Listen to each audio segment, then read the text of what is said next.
Hello everyone, once again welcome back to my channel Learners Junction. So friends, हम लोग heat and temperature chapter में Kirchhoff के नियम तक हम लोग पिछले वाले वीडियो में देख चुके हैं और आज देखना है हम लोगों का ऊष्मीय प्रसार, यहाँ से थर्मल एक्सपेंशन। तो हम लोग देखते हैं क्या है ऊष्मीय प्रसार। तो ऊष्मीय प्रसार 3 प्रकार के होते हैं। ऊष्मीय प्रसार 3 प्रकार के होंगे, एक रेखीय विस्तार, एक क्षेत्रीय विस्तार और तीसरा आयतनिक विस्तार। बोला जा रहा है कि अधिकतर धातुएं गर्म करने के बाद फैलती है।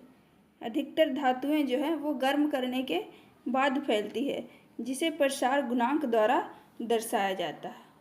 अधिकतर धातुएं क्या है, गर्म करने के बाद फैलेगी और इसी को दर्शाया जाता है प्रसार गुणांक के माध्यम से। और प्रसार गुणांक जो है वो 3 प्रकार के होते हैं, एक रेखीय प्रसार गुणांक, क्षेत्रीय प्रसार गुणांक और आयतनिक प्रसार गुणांक। यही तीनों के बारे में हम लोग देखते हैं। तो रेखीय प्रसार गुणांक उसे कहेंगे जब कभी किसी वस्तु को गर्म किया जाता है तो उसकी लंबाई में अगर परिवर्तन आ रहा है तो उसे रेखीय प्रसार गुणांक कहा जाएगा। किसको कहा जा रहा है रेखीय प्रसार गुणांक? यदि किसी वस्तु को, धातु को है ना, गर्म करते हैं तो यदि इसकी लंबाई में परिवर्तन हो रही है तो उसको बोलेंगे रेखीय प्रसार गुणांक, ठीक है। और इसको इंग्लिश में बोलते हैं लीनियर एक्सपेंशन ऑफ कोएफिशिएंट। तो लीनियर इसको सूचित करेंगे LF से, है ना। LF से, L से लीनियर एक्सपेंशन ऑफ कोएफिशिएंट और F से हो गया फाइनल यानी अंतिम लंबाई। LF को अंतिम लंबाई बोला जाएगा और LI को इनिशियल प्रारंभिक लंबाई। थीटा हो गया ताप में अंतर और अल्फा हो गया रेखीय प्रसार गुणांक। इसका फॉर्मूला होता है रेखीय प्रसार गुणांक का LF बराबर LI into 1 plus alpha theta, ठीक है। आगे है क्षेत्रीय प्रसार गुणांक। तो इसमें बोला जाता है कि जब किसी वस्तु को गर्म करते हैं तो उसके क्षेत्रफल में अगर परिवर्तन होता है तो उसे क्षेत्रीय प्रसार गुणांक कहते हैं। जब किसी वस्तु को गर्म करते हैं और इसके कारण उसके क्षेत्रफल में हमको परिवर्तन देखने को मिल रहा है तो उसे क्षेत्रीय प्रसार गुणांक कहेंगे, ठीक है। और इसको इंग्लिश में बोलते हैं एरिया एक्सपेंशन ऑफ कोएफिशिएंट। तो इसको सूचित करेंगे किससे? क्षेत्रीय प्रसार गुणांक को AF से। AF किसको सूचित करेगा? तो अंतिम क्षेत्रफल को। और AI इनिशियल है ना, प्रारंभिक क्षेत्रफल को। थीटा ताप में अंतर हो जाएगा, थीटा क्या हो जाएगा? थीटा हो जाएगा ताप में अंतर। और बीटा को सूचित करेंगे क्षेत्रीय प्रसार गुणांक, ठीक है। आगे है आयतन प्रसार गुणांक। इसको बोलेंगे वॉल्यूम एक्सपेंशन ऑफ कोएफिशिएंट। इसको सूचित करते हैं गामा से। बोला जाता है जब किसी वस्तु को गर्म करते हैं तो यदि उसके आयतन में परिवर्तन हो रहा है तो वो हो जाएगा, उसको बोलेंगे आयतन प्रसार गुणांक, ठीक है। जब किसी वस्तु को गर्म करते हैं तो आयतन में परिवर्तन हो रहा है तो वो हो गया आयतन प्रसार गुणांक, ठीक है। ये तीनों आप लोग अच्छे तरह से समझ गए होंगे। यदि किसी वस्तु को गर्म किया जाता है तो अगर उसकी लंबाई में परिवर्तन हो रहा है तो हो जाएगा रेखीय प्रसार गुणांक और उसको सूचित करेंगे अल्फा से। और यदि किसी वस्तु को गर्म करते हैं और उसके क्षेत्र में परिवर्तन देखने को मिल रहा है तो उसे बोलेंगे क्षेत्रीय प्रसार गुणांक और उसको सूचित करते हैं बीटा से। और जब किसी वस्तु को गर्म करते हैं तो उसके आयतन में परिवर्तन हो रहा है तो उसको बोलेंगे आयतन प्रसार गुणांक और उसको सूचित करते हैं गामा से। और तीनों का एक ही फॉर्मूला होता है, ठीक है। रेखीय प्रसार गुणांक का क्या था?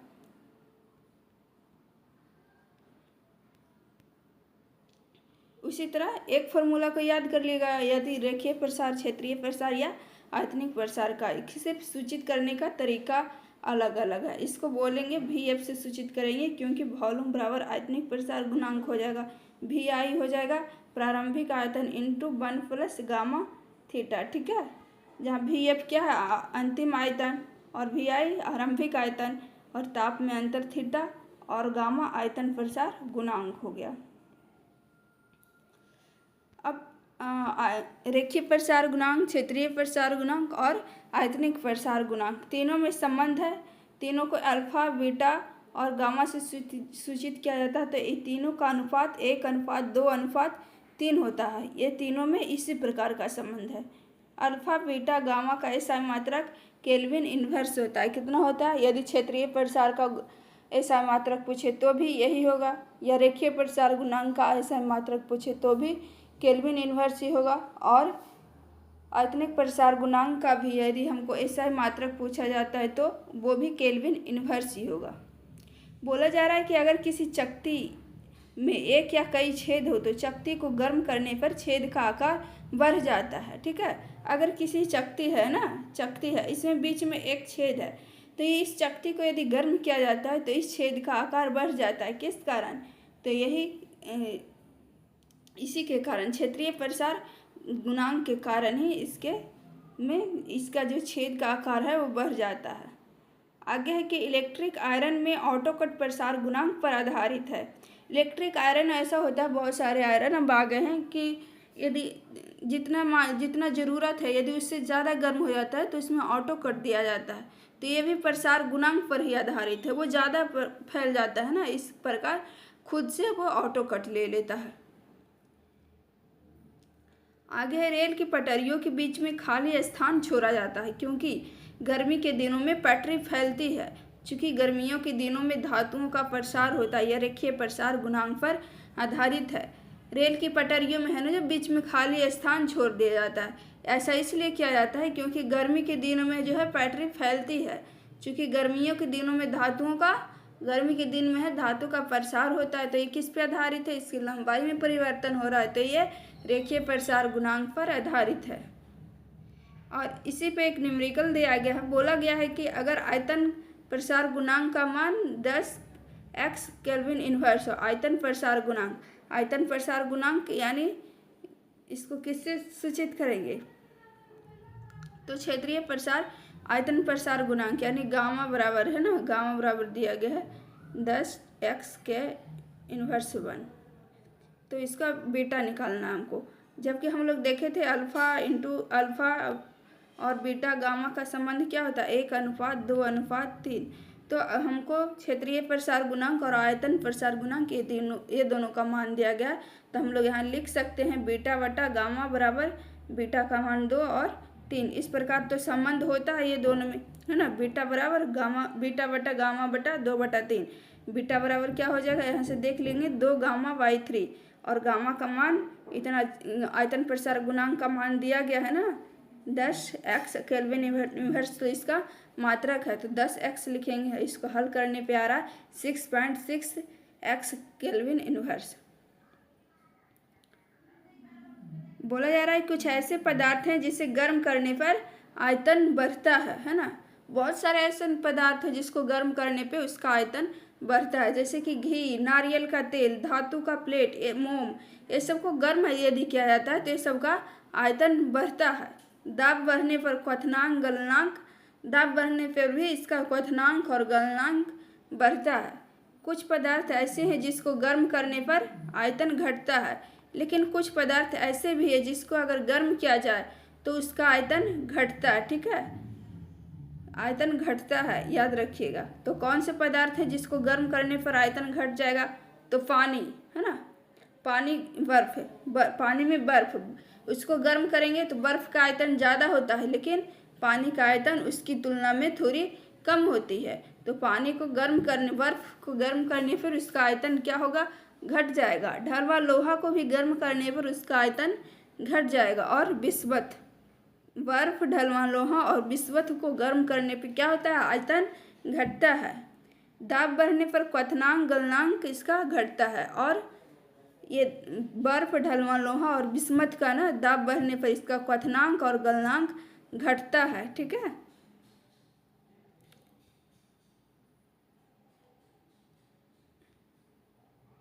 बर्फ के 2 टुकड़ों को अगर आपस में दबाया जाता है तो दाब बढ़ने पर इसका गलनांक घट जाता है। पहाड़ पर रखी बर्फ नीचे से पिघलती है क्योंकि नीचे दाब अधिक होने के कारण गलनांक कम हो जाता है। पहाड़ पर रखी बर्फ है जो नीचे से पिघलती है। ऐसा क्यों होता है? क्योंकि नीचे दाब अधिक होता है, इसके कारण उसका गलनांक कम हो जाता है, इसीलिए वह नीचे से पिघलती है। आगे देखेंगे जल का असामान्य प्रसार। ठीक है, जल के बारे में देखेंगे। तो जल का आयतन 4 डिग्री सेल्सियस पर न्यूनतम होता है। जल का आयतन कितने डिग्री पर न्यूनतम होता है? तो 4 डिग्री सेल्सियस पर जल का आयतन न्यूनतम होता है, जबकि जल का घनत्व 4 डिग्री सेल्सियस पर अधिकतम होता है। ये याद रखिएगा, जल का आयतन न्यूनतम होता है, ठीक है, और घनत्व अधिकतम होता है 4 डिग्री सेल्सियस पे। आयतन न्यूनतम और घनत्व अधिकतम। इस प्रकार का क्वेश्चन दे दिया जाता है कि अगर जल को 2 डिग्री सेल्सियस से 6 डिग्री सेल्सियस तक गर्म किया जाता है तो पहले आयतन क्या होगा? घटेगा, फिर न्यूनतम होगा, क्योंकि 4 डिग्री सेल्सियस पर जल का आयतन सबसे न्यूनतम होता है, और फिर बढ़ता है। जैसे ही 4 डिग्री सेल्सियस से ज़्यादा गर्म हुआ तो वहाँ पे बढ़ना शुरू हो गया। पहले क्या हुआ? जल का अगर गर्म किया जाता है 2 डिग्री सेल्सियस से 6 डिग्री सेल्सियस पे, तो पहले आयतन घटेगा, फिर सबसे न्यूनतम होगा, फिर बढ़ेगा। और यदि फिर अगर 2 डिग्री सेल्सियस से 6 डिग्री सेल्सियस तक गर्म किया जाता है तो इसका घनत्व क्या होगा? तो घनत्व पहले बढ़ेगा, फिर 4 डिग्री सेल्सियस पे महत्तम होगा और फिर घटता है, ठीक है। पहले घनत्व बढ़ता है, फिर महत्तम होता है, फिर घटता है, जबकि आयतन पहले घटता है, फिर न्यूनतम होता है और बढ़ता है। बर्फ के पिघलने के बाद आयतन घटता है ना। जैसे कि हम लोग फ्रिज में आप लोग बॉटल रखे होंगे पानी का, तो अगर यदि पूरा भर के रख दिया जाए तो बॉटल वाला अगर प्लास्टिक का बॉटल होगा तो पीछे देखिएगा उसका जो है वो निकल जाता है पीछे वाला। इससे आप लोग प्रैक्टिकली तौर पे भी देख सकते हैं कि बर्फ़ को पिघलने के बाद आयतन घटता है, जबकि वही बॉटल को फ्रिज से बाहर निकाल दिया जाए तो पानी बराबर बॉटल आ जाएगा। आगे है कि अगर किसी गिलास में पानी है, उसमें बर्फ़ का टुकड़ा डाल दिया जाता है तो बर्फ़ के पिघलने के बाद गिलास के पानी के आयतन में कोई परिवर्तन नहीं होगा। क्या? एक गिलास में पूरा भरा पानी है, ठीक है, और बोला जा रहा है यदि इसमें बर्फ़ का टुकड़ा डाल दिया जाए, बर्फ़ का टुकड़ा डाल दिया जाए, जितना वो आयतन ले रहा है उतना वो पानी बाहर भी गिरा दिया, तो पिघलने के बाद गिलास के पानी के आयतन में कोई परिवर्तन नहीं होगा। लेकिन यदि सटीक तौर पे देखा जाए तो उसके आयतन में कमी होगी, क्योंकि बर्फ़ के पिघलने के बाद आयतन कमता है ना, यदि सटीक तौर पे देखा जाए तब। और इसको याद रखिएगा, पानी का घनत्व हमेशा 1000 किलोग्राम पर मीटर क्यूब होता है और बर्फ़ का घनत्व होता है 900 किलोग्राम पर मीटर क्यूब। एक मिनट।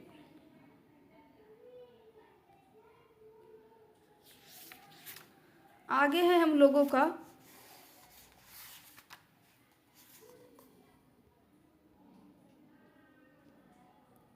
आगे है कि अत्यधिक ठंडे प्रदेशों में झीलों में ऊपरी सतह पर पानी है जो बर्फ बन जाता है, जबकि निचली सतह का तापमान 4 डिग्री सेल्सियस होता है।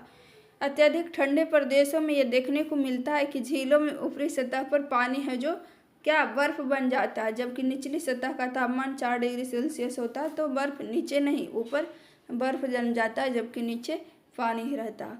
और अत्यधिक ठंडे प्रदेशों में वहाँ पानी के पाइप फट जाते हैं, क्योंकि जब पानी बर्फ बनता है तो इसका आयतन बढ़ जाता है। अगर पाइप से पानी जा रहा हो, अत्यधिक ठंडी हो, इतनी ठंडी कि वह पानी को बर्फ बना दे, तो वो पाइप जो है फट जाता है। ऐसा इसलिए होता है क्योंकि वो पानी तो बर्फ बन गया और बर्फ बनने पर उसका आयतन बढ़ जा रहा है, जिस कारण वो पाइप है जो फट जाता है। खाद्य पदार्थों के रेफ्रिजरेटर में 4 डिग्री सेल्सियस पर ही संरक्षित रखा जाता है। कितने डिग्री सेल्सियस पे संरक्षित रखा जाता है? 4 डिग्री सेल्सियस पे। खाद्य पदार्थों को 4 डिग्री सेल्सियस पर संरक्षित रखा जाता है। खाद्य पदार्थ ऑक्सीकरण के कारण नष्ट हो जाते हैं। क्यों नष्ट हो जाते हैं? क्योंकि उसमें ऑक्सीकरण की क्रिया होती है, इसीलिए खाद्य पदार्थ नष्ट हो जाता है। यदि उसमें ऑक्सीकरण का क्रिया ना हो, है ना, तो वो कभी नष्ट ही नहीं होगा, खराब नहीं होगा। अगर किसी कमरे में रेफ्रिजरेटर का दरवाज़ा खोल दिया जाए तो कमरे का तापमान बढ़ जाता है, ठीक है। या आपके घर में होगा तो ये कभी कभी दिमाग में आया होगा कि गर्मी लग रही है तो इसका दरवाज़ा खोल देते हैं तो इससे ठंडी होगी, लेकिन नहीं, इसके और तापमान में वृद्धि होगी। वृद्धि हो जाती है, क्योंकि पीछे आप लोग देखे होंगे एक तार होगा जहाँ से गर्म गर्म निकलती रहती है, लेकिन वो पता नहीं चलता है, और जब अगर पूरा खोल दिया जाता है तो वो और तेज़ी से निकलने लगता है, जिस कारण उस कमरे का तापमान बढ़ जाता है। रेफ्रिजरेटर में प्रशीतक के रूप में अमोनिया, फ्रीऑन और R12 का प्रयोग किया जाता है। किसे किया जाता है प्रशीतक के रूप में, किसका उपयोग किया जाता है रेफ्रिजरेटर में? तो अमोनिया, फ्रीऑन और R12 को उपयोग किया जाता है। आगे हम लोग देखेंगे विशिष्ट ऊष्मा धारिता, स्पेसिफिक हीट कैपेसिटी। बोला जा रहा है कि एकांक द्रव्यमान के ताप को 1 डिग्री सेल्सियस से बढ़ाने के लिए आवश्यक ऊष्मा की मात्रा जब अवस्था परिवर्तित रहे तो विशिष्ट ऊष्मा धारिता कहते हैं। एम द्रव्यमान की वस्तु को थीटा डिग्री सेल्सियस से बढ़ाने के लिए आवश्यक ऊष्मा की मात्रा का फॉर्मूला होता है Q बराबर ms थीटा।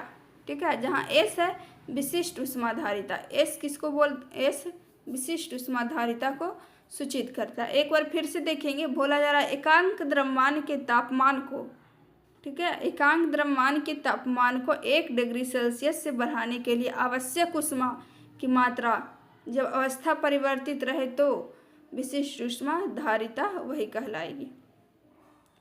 आगे देखिए, विशिष्ट ऊष्मा धारिता का ऐसा मात्रक होता है joule KG inverse kelvin inverse, और इसका सीजीएस मात्रक है कैलोरी ग्राम इनवर्स और केल्विन कैलोरी जी इनवर्स और सी इनवर्स। आगे देखिएगा निष्कर्ष, जो जल्दी गर्म होगा उसकी विशिष्ट ऊष्मा धारिता कम होगी, है ना। जो जल्दी कोई वस्तु या कोई धातु हो जो जल्दी गर्म हो जाता है तो उसका विशिष्ट ऊष्मा धारिता कम होगा, और धीरे धीरे गर्म होगा उसका विशिष्ट ऊष्मा धारिता जो है वो ज़्यादा होगा। जो भी वस्तु धीरे धीरे गर्म होता है, जल्दी गर्म नहीं हो पाता, उसका विशिष्ट ऊष्मा धारिता ज़्यादा होगा। सबसे अधिक विशिष्ट ऊष्मा धारिता हाइड्रोजन गैस की होती है। सबसे अधिक विशिष्ट ऊष्मा धारिता किसकी होती है? तो हाइड्रोजन गैस की, और उसके बाद जल की। ठीक है, सबसे अधिक विशिष्ट ऊष्मा धारिता हाइड्रोजन की, उसके बाद जल की। एल्युमिनियम, कॉपर, पीतल, सोना, चांदी का विशिष्ट ऊष्मा है जो कम होता है, इसको याद रखिएगा। किसका किसका कम होता है? एल्युमिनियम का, कॉपर का, है ना, पीतल का, और पीतल का कम होता है, सोना का कम होता है, और चांदी का। ये सब का विशिष्ट ऊष्मा धारिता है जो कम होती है, यानी ये सब जो है जल्दी गर्म हो जाता है। इससे ये भी स्पष्ट हो रहा। और इसका हाइड्रोजन गैस की ऊष्मा धारिता ज़्यादा कैसे हो रही है? क्योंकि ये लेट से गर्म होगी। जल की विशिष्ट ऊष्मा धारिता उच्च होने के कारण वाहनों को रेडिएटर में इसका प्रयोग किया जाता है। जल की विशिष्ट ऊष्मा धारिता उच्च होता है, इसके कारण वाहनों में रेडिएटर में इसका उपयोग किया जाता है। आप लोग देखे भी होंगे या यूज किए भी होंगे। खाना पकाने के बर्तन का गुण होना चाहिए उच्च ऊष्मीय चालकता, निम्न विशिष्ट ऊष्मीय धारिता एवं उच्च गलना। जिसमें खाना पकाते हो उसमें ये हो जाता है कि उस बर्तन का गुण ये होना चाहिए कि उसमें उच्च ऊष्मीय चालकता हो, या निम्न विशिष्ट ऊष्मीय धारिता एवं उच्च गलनांक हो। आगे देखेंगे हम लोग गुप्त ऊष्मा, लेटेंट हीट। तो तापमान को स्थिर रखते हुए अवस्था परिवर्तन के लिए दी गई ऊष्मा को गुप्त ऊष्मा कहलाती है। कौन गुप्त ऊष्मा कहलाती है? तो तापमान स्थिर रहेगा लेकिन अवस्था परिवर्तन के लिए दी गई ऊष्मा गुप्त ऊष्मा कहलाएगी। ठीक है, किसी ठोस को गलने की प्रक्रिया में तापमान समान रहता है। ठोस के गलने की प्रक्रिया में ऊष्मा का अवशोषण होता है। इस ऊष्मा को गलन या संगलन की प्रसुप्त या गुप्त ऊष्मा कहते हैं। बोला जा रहा है कि ठोस को गलने की प्रक्रिया में यदि कोई ठोस को गलाया जा रहा है तो गलने में जो प्रक्रिया लग रही है उसमें ऊष्मा अवशोषण होता है। क्या हो रहा है? उसमें ऊष्मा अवशोषण हो रहा है। तो इसी ऊष्मा को गलन या संगलन, है ना, की प्रसुप्त या गुप्त ऊष्मा कहते हैं। एम द्रव्यमान की वस्तु की अवस्था परिवर्तन के लिए दी गई ऊष्मा Q हो, इसको सूचित करते हैं Q बराबर ml से। ठीक है, जहाँ L है गुप्त ऊष्मा, L का ऐसा मात्रक हो जाएगा जूल केजी इनवर्स। ठीक है, आगे है गुप्त ऊष्मा में ताप है जो स्थिर रहता है लेकिन अवस्था बदलता है। गुप्त ऊष्मा में ताप स्थिर रहता है लेकिन अवस्था बदलता है। विशिष्ट ऊष्मा में अवस्था स्थिर रहता है और ताप बदलेगा। ठीक है।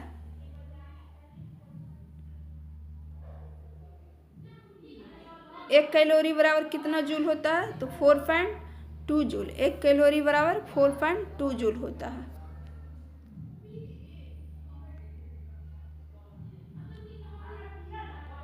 और एक BTU यानी ब्रिटिश थर्मल यूनिट बराबर होता है 1055 जूल, 1055 जूल। ठीक है। और 252 कैलोरी एक BTU बराबर। आगे है भाप से अधिक जलन होती है गर्म पानी की तुलना में। देखते हैं कि रोटी से अगर भाप निकलता है तो उससे ज़्यादा ही जल जाता है और ज़्यादा जलन महसूस होता है। बोला जा रहा है भाप से अधिक जलन होती है गर्म पानी की तुलना में, क्योंकि भाप की गुप्त ऊष्मा जो है गर्म पानी से अधिक होती है। भाप की गुप्त ऊष्मा गर्म पानी से अधिक होती है, इसी कारण है जो भाप से अधिक जलन होती है। पदार्थ की अवस्थाएं यानी ठोस, द्रव और गैस दाब और तापमान के द्वारा तय होती है। किसके द्वारा तय होती है पदार्थ की अवस्थाएं? तो दाब और तापमान के द्वारा तय होती है। तो ये था हम लोग का हीट एंड टेम्परेचर चैप्टर, जो आज बिल्कुल ही कंप्लीट हो गया है। हम लोग अगले वीडियो में अगले चैप्टर की शुरुआत करेंगे। तो आज के लिए इतना ही था। मिलते हैं हम लोग अगले वीडियो में।